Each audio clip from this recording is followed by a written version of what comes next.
Andreas Todd, Eric Broad, how do you pronounce? Broughton, and Ken Phillips. And we start with Andreas, with the much debated issue, right? Yeah, minimum wage. This time you have to copy a Hungarian version of the English. Wonderful. So, despite advice of Adam Smith, minimum wage is becoming almost universal in advanced economies, and even emerging economies are applying minimum wage laws. I mean, to say the truth, one of the reasons of this, that the economic professor itself is divided whether how to assess minimum wage.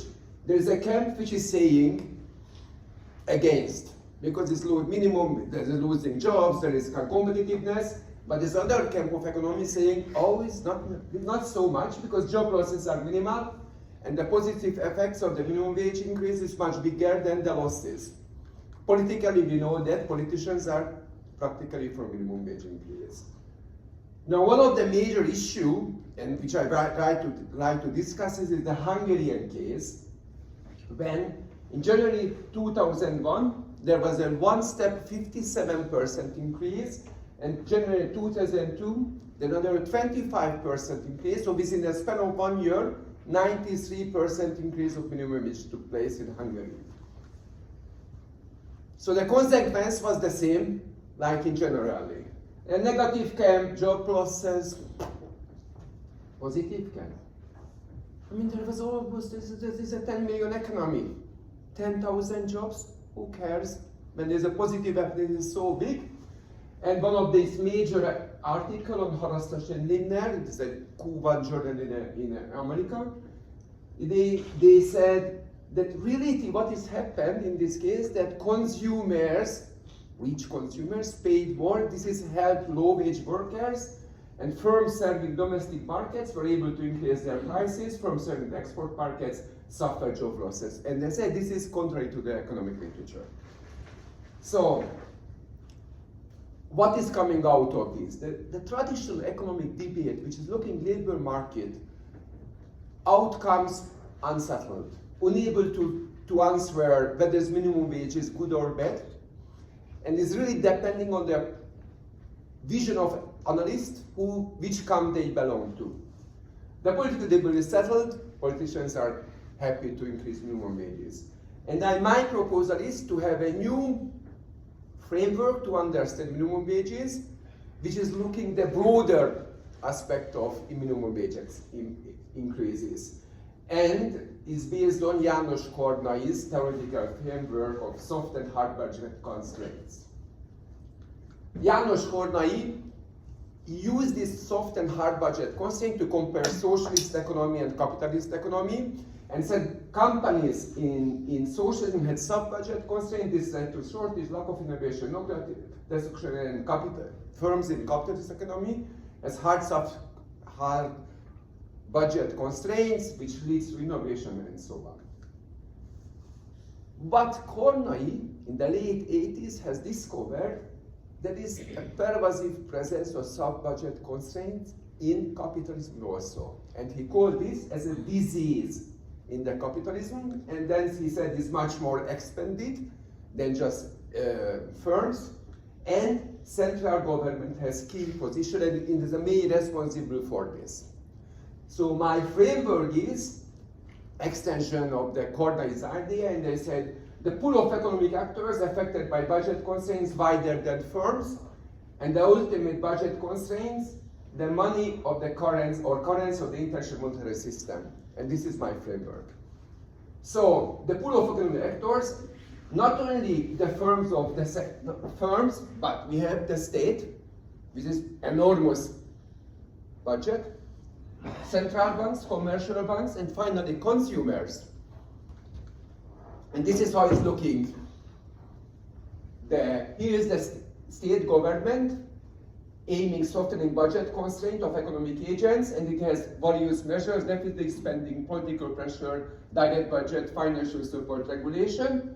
They have an impact on central banks on commercial banks, and they both increasing through credit creation, softening the budget. So to a certain extent, the history of political capitalism It could be described as a continuous attempt of states to enlarge its softness of its own budget. And in this key moment in this history, to move from the pure gold or metallic money to the gold standard by the establishment of the Bank of England. And this gave birth to a new system, a new monetary system based on national monetary system. The key characteristic of a national monetary system that it has a hybrid money. It has the gold, and additionally, it has the banknote created the banks or later the central bank, and the deposits created the private bank. And in this system, there's triple task: financing the state, support credit expansion for the private economy, and ensuring favorable participation in international trade, which leads to the international monetary system. Now, the key tension of the international monetary system in the gold standard was that the international money was gold, while the national monetary system was a hybrid system of gold and fiduciary money, banknotes. This led boom and bust cycles. We know this from Hume. And this limited exposure of the state induced credit creation. This led to shift from the gold standard, first Bretton Woods, and then 71, a pure dollar standard.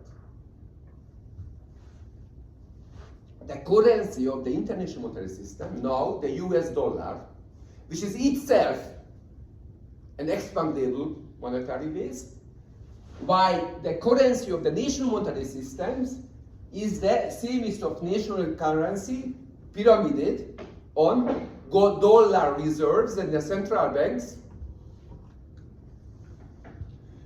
It has the same tension that the gold standard. There is an international money, the dollar,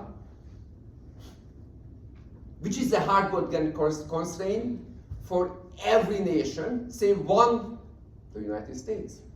Because the only one nation which could create dollar is the US. The consequence is, where is it? The US has a different external constraint as far as dollar concerned than every other nation in the world. The US has a semi-soft, while all other countries has a semi-hard budget constraint. For this reason, the US competitiveness is a secondary issue. They don't need to produce anything competitively because the real export production is the dollar. And they could afford double deficit, trade deficit and state and budget deficit. All other countries, they better to be competitive. The only when they have dollar trade balance positive could afford deficit spending. This is the asymmetry. This is the US. Look, this is the trade balance, and this is the budget deficit, decades long. All other nations, this is dark border with yellow hair, all other nations, they have to be beyond the US market, they have to be very positive trade balance. So the consequence, back to Hungary. What has happened in Hungary? That in relatively Hungary, the steep minimum wage increase was a part of a broader package I call, like in China, Great Leap Forward. Finally reach social Europe. And there was a huge government incentives across the economy to credit expansion, to enlarge the public sector, help productive firms, and to support consumers. And this is just a few, there's a long list. The consequence was a sustained double deficit and rising debt until 2008, came the crash. Okay. So you can see here, this is the GDP. Here, this was the steep minimum wage, plus the government-induced credit expansion, a kind of great leap forward, supporting all other sectors of the economy. Until 2008, huge austerity measures. Hungary has to go to the IMF. This was the first major IMF program to lend huge amount of USD to support the Hungarian budget. A lost decade. So, go back to minimum wage. Really, the relative softness of the pure dollar standard allows a room for government to induce softness across the economy, impacting public sector, banking system, firms in the private sectors, and consumers. This softness counterbalances the impact of minimum wage increases, even steep minimum wage increases, by creating additional demand fueled by credit. What we can learn from this? I mean, because the US does not have to care about competitiveness, neither about their budget balance. Most of the pure labor market research in the United States is useless. When they only investigating the labor market impact of minimum wage increase, but they don't investigate what did the government to counterbalance them, they even could result that employment has increased despite the minimum wage increase. Of course, because maybe there was a huge government project somewhere in the economy which is boosting demand. All other countries, they have to be very careful to maintain competitiveness and avoid total deficit. For them, for this reason, minimum wage increase could be very detrimental on the long term, for which they pay the price at the moment of crisis. And finally, this theoretical framework also explains the perplexing findings of Rastos and Linder. Of course, consumers could afford to pay the price of the minimum wage increase because the government supported them by a huge credit influx. And this is also explaining why firms selling to domestic market was able to transfer their cost to the consumers, because their consumers, domestic consumers, has increased their budget constraint. They will suffer.